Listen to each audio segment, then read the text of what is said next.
बारामतीत वाढल्या करामती, आता आणखी एकाची भर, विचका की पचका? नमस्कार. बारामतीची निवडणूक म्हटलं की पवार विरुद्ध अन्य कुणीतरी, पवार हे नाव मात्र कायम निवडणुकीसाठी आणि विजयासाठीही. पण यावेळची परिस्थिती बदलली आहे. पवार विरुद्ध पवार अशी ही निवडणूक होऊ घातलेली असतानाच शिंदे शिवसेनेचे विजय शिवतारे निवडणुकीच्या आखाड्यात उतरत आहेत. म्हणजे आता जवळपास हे निश्चितच आहे. त्यामुळे निवडणुकीचा बराच काही विचका केला जाणार हे आता स्पष्ट झालं आहे.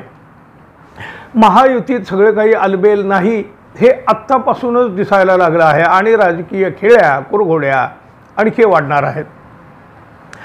महाराष्ट्रात 48 जागावर निवडणूक होत आहे, पण माढा आणि बारामती इथल्या निवडणुका बहुचर्चित ठरत आहेत. लोकसभा निवडणूक जवळ येतील तशा राज्यातील राजकारणात अनेक अनपेक्षित घडामोडी घडत आहेत. महायुती आणि महाविकास आघाडीने अद्याप सर्व मतदारसंघातील आपले उमेदवार जाहीर केलेले नाहीत. मात्र ज्या मतदारसंघातले उमेदवार जाहीर केलेत तिथं मित्रपक्षामध्येच वाद असल्याचं चित्र आता पाहायला मिळतंय. असाच एक महत्त्वाचा आणि संपूर्ण राज्याचं लक्ष लागून असलेला मतदारसंघ म्हणजे बारामती मतदारसंघ. या मतदारसंघात रोज वेगवेगळ्या घडामोडी घडत आहेत. महायुतीकडून बारामतीतील उपमुख्यमंत्री अजित पवार यांच्या पत्नी सुनेत्रा पवार लढणार असल्याचं जवळपास निश्चित आहे. तर महाविकास आघाडीकडून सुप्रिया सुळे इथे पुन्हा मैदानात उतरलेल्या आहेत. सुप्रिया सुळे आणि सुनेत्रा पवार हे दोन्हीही उमेदवार पवार घराण्यातील. पवारांना बारामती लोकसभा मतदारसंघातील जनता कंटाळली असल्याचा दावा करीत शिंदे गटाचे नेते विजय शिवतारे अपक्ष निवडणूक लढवण्याचा निर्धार त्यांनी केला आहे. त्यांनी जाहीरही केलेला आहे. शिवतारेंच्या या भूमिकेमुळे अजित पवार आणि महायुतीची चांगलीच कोंडी झाली आहे. अशातच आणखी वेगळा ट्विस्ट या मतदारसंघात आला आहे.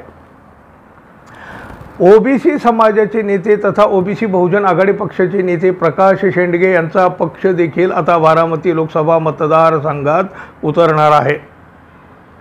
शेंडगे यांच्या ओबीसी बहुजन आघाडीकडून दौंडमधील महेश भागवत हे बारामती लोकसभेची जागा लढवणार असल्याची माहिती समोर आली आहे. ओबीसी बहुजन आघाडी बारामतीच्या मैदानात उतरल्यामुळे नेमका कुणाला फायदा होणार आणि कुणाला तोटा होणार हे पाहणं आता महत्त्वाचं आहे. मात्र राज्यातील जनतेचे लक्ष लागून राहिलेल्या बारामती मतदारसंघातील निवडणूक यंदा खूप अटीतटीची होणार यात मात्र शंका नाही. मागील अनेक दिवसापासून महाविकास आघाडी आणि वंचित बहुजन आघाडी जागा वाटपावरून चर्चा चालू होती. मात्र प्रकाश आंबेडकरांना त्यांच्या मागणीप्रमाणे, आता ते वास्तव अवास्तव हा भाग वेगळा, परंतु त्यांच्या मागणीप्रमाणे जागा न मिळाल्यामुळे वंचितने आघाडीबरोबर जाणं आता टाळलेलं दिसत आहे. तर प्रकाश आंबेडकर यांनी स्वतंत्रपणे निवडणूक लढवण्याची तयारी सुरू केली आहे. अशातच महाराष्ट्राच्या राजकारणात नवे समीकरण उदयाला येण्याची दाट शक्यता आहे. कारण ओबीसी समाजाचे नेते ओबीसी बहुजन आघाडीचे नेते प्रकाश शेंडगे यांनी आंबेडकरांची भेट घेतली आहे. या दोन्ही पक्षामध्ये लोकसभा निवडणूक एकत्र लढवण्यावर चर्चा झाल्याची माहिती देखील आता येत आहे. या लोकसभा निवडणुकीत तिसरी आघाडी झाली तर राज्यात राजकीय भूकंप येईल असं प्रकाश शेंडगे म्हणत आहेत. अर्थात असं होण्याची शक्यता नाही. दरम्यान प्रकाश शेंडगे आणि प्रकाश आंबेडकर यांच्यात आतापर्यंत 3 बैठका झाल्या. 23 मार्चच्या बैठकीनंतर शेंडगे यांनी राज्यात तिसरी आघाडी होईल अशी आशा व्यक्त केली. शिवाय आम्ही 22 जागावर उमेदवार देण्याची तयारी केली असल्याचंही प्रकाश शेंडगे यांनी सांगितलं होतं. अशातच आता बारामतीमधून यांचाही पक्ष मैदानात उतरणार असल्याची माहिती समोर आल्यामुळं राजकीय चर्चांना उधाण आलं आहे. सध्या राजकीय चर्चा आणि उधाण बारामतीची निवडणूक यंदा भलतीच करामतीची ठरणार असल्याचं सध्या तरी दिसत आहे. बारामतीत कोण विजय मिळवू शकतो असं तुम्हाला वाटतं? कृपया कॉमेंट बॉक्समध्ये आपलं मत मांडा. आपण चॅनलवर नवीन असाल तर कृपया सबस्क्राईब करा. जाता जाता एक लाईक जरूर द्या. धन्यवाद.